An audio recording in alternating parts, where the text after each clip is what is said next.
Hello again and welcome back to the PhatPhish Guitar Studio. I'm Dave and today I'm going to be answering a question that was sent in by Sam. Sam went here and sent me a question that says this. I'm new to making YouTube videos, just been doing a few reviews of my own gear. My question is, how do you get your videos sounding so good? What's your setup? I'm currently shooting with my iPhone and have a cheap shotgun mic. Okay Sam, thanks very much for your question. I guess it's a bit of a milestone for me. It means I've now made it as a YouTuber. It doesn't matter about how many subscribers I've got or how many video views I've got. The fact that someone's writing to me and asking questions about how I do videos, I kind of feel like I've made it now. Again, it's a good question about how I do the audio, because I've been through a few different iterations of setup and bits of equipment. So I'll talk about the audio setup that I'm using now, why I'm using it, and why I've moved away from doing some of the things that I've done in the past for capturing audio for videos. Notice from your setup, Sam, you're saying you're using an iPhone and a cheap shotgun mic. Yeah, there's plenty of videos out there on YouTube where people are saying, yes, you can get out, you can do YouTube stuff, you can just shoot videos just using an iPhone or a smartphone or whatever. And that's true in terms of not letting your gear hold you back. Yes, you can be creative and you can shoot content for YouTube with something like a smartphone, but you're not going to get the best quality. And I think this is something you found just using an iPhone and cheap shotgun mic. And I think probably the key word here is cheap. If you pay less, generally you get less, so the quality is not going to be there. So you're getting something that captures the audio, and Sam, I had a look at some of the videos on your channel, those pedal reviews. Yeah, it sounds kind of like what I'd expect for somebody shooting videos on an iPhone with a cheap mic. Certainly the microphone's built into a smartphone, not really up to the job. I mean, this is a relatively inexpensive piece of kit. A smartphone. This is a Samsung something or other smartphone. Tiny little microphone in it, and it's designed really to be used like a phone up against your ear, so it's in close proximity to your mouth, being able quite sensitive to pick things up. When it's held close, is it going to work as well when you're using it to capture the sound in the room? Not really. It'll do the job, but it won't do it very well. You can extend the capabilities by using an external microphone, which I think is what Sam's doing. But again, if you're using something cheap rather than a dedicated piece of quality audio equipment, the sound is going to suffer. So I'll explain what I'm using. I'm using one of these. This is a Zoom H4n handy recorder. Now there's a few different ways I could be recording the sound. The obvious way would be to use a quality mic, and you can get some decent quality microphones for not a whole lot of money. I know there's a lot of YouTubers swear by the Rode NT microphone, which I think is about £100 last time I looked, if it's the one I'm thinking of. Good quality microphone for doing this sort of thing, or you could go on and spend hundreds of pounds for really high quality professional gear. But it's about what you've got in your budget for spending on different bits of gear, because you need different bits of equipment for different things, and what your budget is, how much you can justify spending. So I use the Zoom H4n for a number of reasons.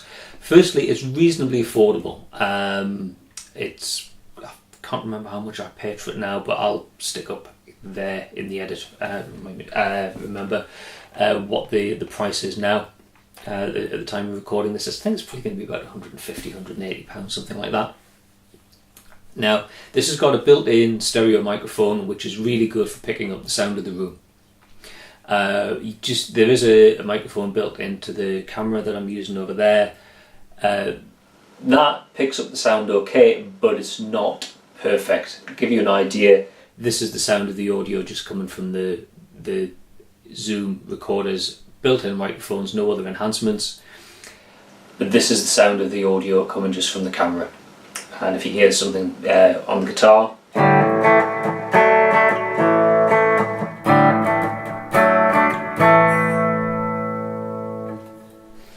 yeah, you can hear the difference. The one from the Zoom, you can tell that it's a dedicated microphone. It's meant for capturing decent quality audio. It's not just something that's tagged into a camcorder. So better recording quality there. The Zoom, it's a really flexible unit. I tend to use it around here quite a lot, but it is portable. So if I go and I want to record at somebody else's house, or it's just the sort of thing you can take it, record outside. You can use gigs, recording gigs, band practices, whatever. It's really good for that. It's also got a direct input as well. So as well as recording from the built-in microphones, you can record from an external microphone. So you could have a mic set up in front of a speaker cabinet. So I've got a combo amp down there. If you've got a speaker cabinet like that, put something like a SM57 or something in front of that. Run that into the microphone input on the Zoom recorder, and you can capture the input from the mic. What I'm actually doing here is I'm running an emulated speaker out from the amplifier into the microphone input on the back of the Zoom. So the Zoom's actually capturing 2 tracks. It's capturing the sound of the room, like the ambient sound from the built-in microphones, and it's capturing the direct sound of the amplifier using the microphone ins. There's a few things you can do though in the editing process to make the most of the sound that you capture off the recording devices. So what I'm going to do, and this is going to get a little bit weird for me in terms of the sequence of events, is I'm going to play a little bit now, and what you're about to hear is edited, and it'll show you the different types of way that we can capture the sound, and you can kind of compare the sound of the room, the sound of the camera microphone, the sound of the Zoom's built-in microphone, the sound of the direct feed, and so on. There's also something really useful we can do where we mute the ambient sound, and all you're hearing is the direct sound of the instrument, so you're not picking up the sound of the room. This is really useful with guitar, because the guitar you tend to pick up the click and the ambient sounds of the pick hitting the strings, and that can actually detract from the recorded sound. So you're going to be hearing the edited result. Then what I'll do is I'll actually show you the process of me doing some of the video editing. So this is going to get a little bit out of sequence and a little bit weird, so you'll be hearing the results before I show you how the results were achieved, but it should all be good. Again, the guitar I'm using today is my very heavily modified 85 Squier Strat, made in Japan model. Some replacement pickups. It's got a DiMarzio IBZ pickup at the bridge, something that's cannibalised off an old Ibanez, and a DiMarzio Satch track. This is it on the clean channel of the Valve King.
Okay, so let's see how I edit that lot together.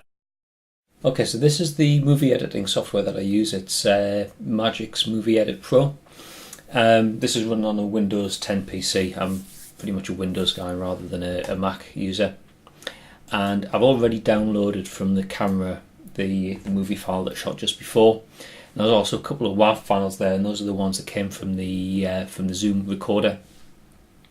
Both got similar names, but the one with a file name ending with an M came from the microphone. So basically that's the ambient sound from the room, my speech and whatever guitar sound's been picked up in the room. And the one with the file name ending in an I is the direct input, so that's the one that came from the emulated out on the back of the amplifier. So I'll just start, I'll drag the audio, so I'll drag the video into the movie editor. So that's the movie file loaded. And obviously, as well as recording the video, it's also recorded some audio. So what I can do is view the audio for that.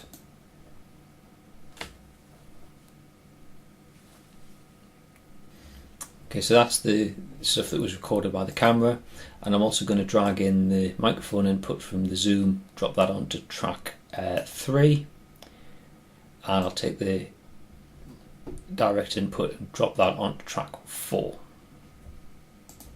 Now, what I need to do now is zoom in towards the start, and I'm going to show you, this is probably the most important part of every video that I shoot, and it never actually makes it into the video, and that's like a synchronization clap. So if I just scan through the video there, see that point there where I'm clapping my hands, if I zoom in, you can see there's a distinct spike in the audio. So what I can do is take that and drag it around so that the audio from the camera and the audio from the Zoom recorder kind of line up with each other. This is the point, the clap. So they're pretty much lined up. So if I actually mute the audio track from the video and just listen to the one that was recorded in the room,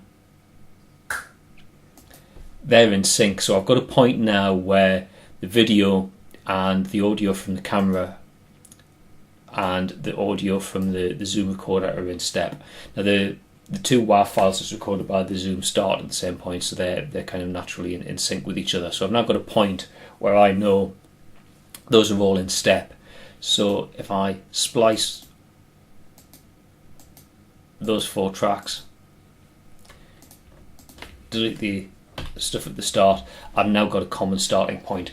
So any editing that I do between those tracks, I know that they're in sync. So what I'm going to do now is I'm going to skip forward to a bit where there's some guitar playing, and I'll show you the stuff that I do for mixing the tracks together. So here's a point where there's some guitar playing starting, so we can see there's stuff being picked up by the direct input as well, so that's playing. So what I want to do is show you how you can edit the individual track levels. So I'm just going to do it really quickly here. In practice you can be a bit more refined about this, but what I want to do for the first section is just have something coming in from the room microphone. So the sections from the Zoom, I can just mute those. So what I'm going to do is go a little way through and then highlight the 2 Zoom tracks, splice them. What I'm going to do with the section beforehand is drop the level down to 0 on both of those tracks. So in the lead in up to this, all you're going to be able to hear is the sound of the room microphone, the camera microphone.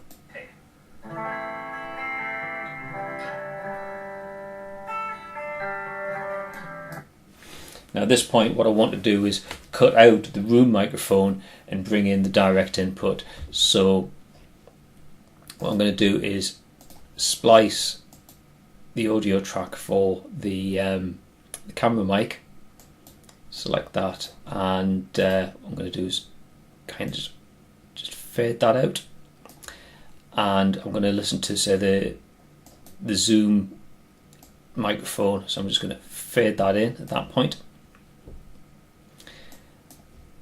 And I think I'll go a little way, and then we'll cut the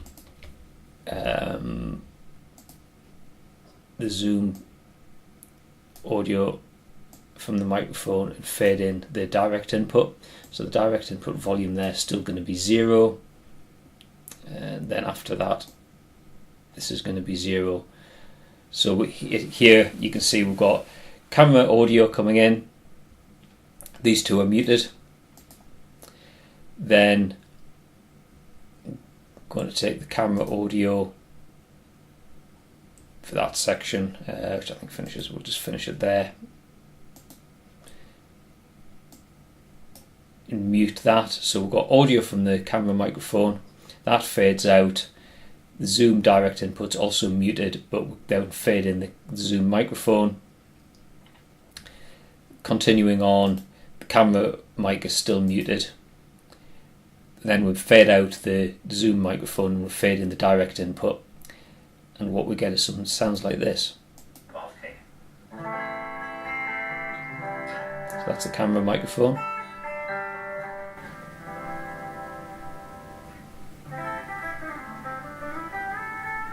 The zoom microphone. Then we'll go from there and we'll go to the direct input.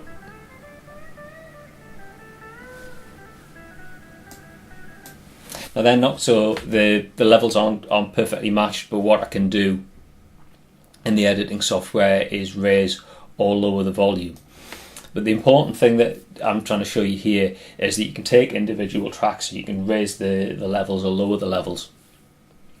And this is quite important. I think when you're capturing the guitar playing, is to fade out the room audio. Is what you should have seen, because I'm doing this out of sequence. By the time you see me editing this film, you will already have seen the edited output. So you will have noticed during the playing that when you can hear the sound of the room, it picks up the sound of the pick touching against the strings, and it kind of detracts from the overall quality of the guitar sound. So what I like to do when I'm editing audio is any point where it's all about the playing, is I'll split the track like I did there, fade out the microphone signal and just use the direct input, and then when I come to speak again and I'm not playing, fade the microphone input back in. Now in practice what I would do is I would completely mute the camera audio, because as you noticed on the previous examples, the camera audio quality isn't particularly good compared to the quality of the audio that I get from the Zoom microphone. So really that camera audio is only there to give me that visual reference on the clap track, so I can synchronize them by eye. So in practice what I would use is the video from the camera, the microphone audio from the Zoom to give me the sound of the room in the speech, and then the direct input which would give me the sound of the instrument, and then fade the microphone sound out when I'm playing. And that I think gives you the best value out of your audio signal, because you're not sort of like molesting the sound of the recorded guitar by hearing all the ambient scratching sounds, and you know, if you press a channel change pedal on the amplifier or an effect pedal, normally you wouldn't hear anything in the signal chain, but in the ambient sound in the room you can hear the click of the foot switch going down, and you don't want to capture that, so that by fading out the room microphone you don't get that kind of bleeding into the audio signal. So there's loads of different ways I guess you can edit audio. You could use various different software packages. This just happens to be the one that I use, but hopefully it's enough to give you the basic concepts of being able to work with individual audio channels and fade them in and out as you need them. So hopefully that's given you a few ideas for how you can approach recording audio for your own videos. I guess the important messages are, you know, using the best quality equipment that you can. You know, if you use cheap gear, it's probably not going to give you such a good or such an authentic audio signal as it would if you pay a little bit more. But it's all about being able to play within your budget, and only really spending what you can afford and what you can justify spending. But you know, get the most out of what you do.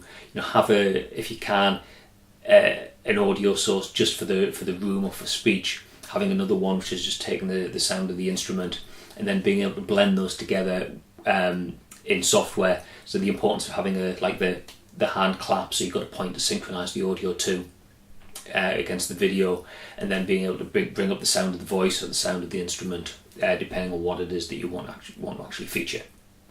So the software I'm using, like I said, I'm using Magic's Movie Edit Pro.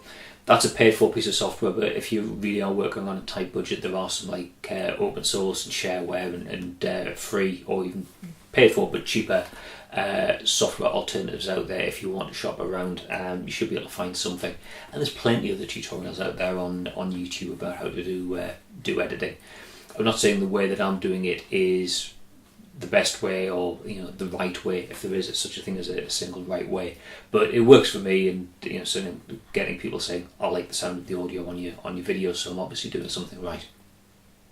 So I hope you found that useful. If you did, please click like, please click subscribe, please leave a comment, all the things that you can do down there. And if you've got a question of your own, if you go here, fill in the form, send your question in, I'll try and get around to answering it in a future video. Okay, that's all for now. Thanks very much for watching, and I'll see you in another video sometime soon. Bye for now.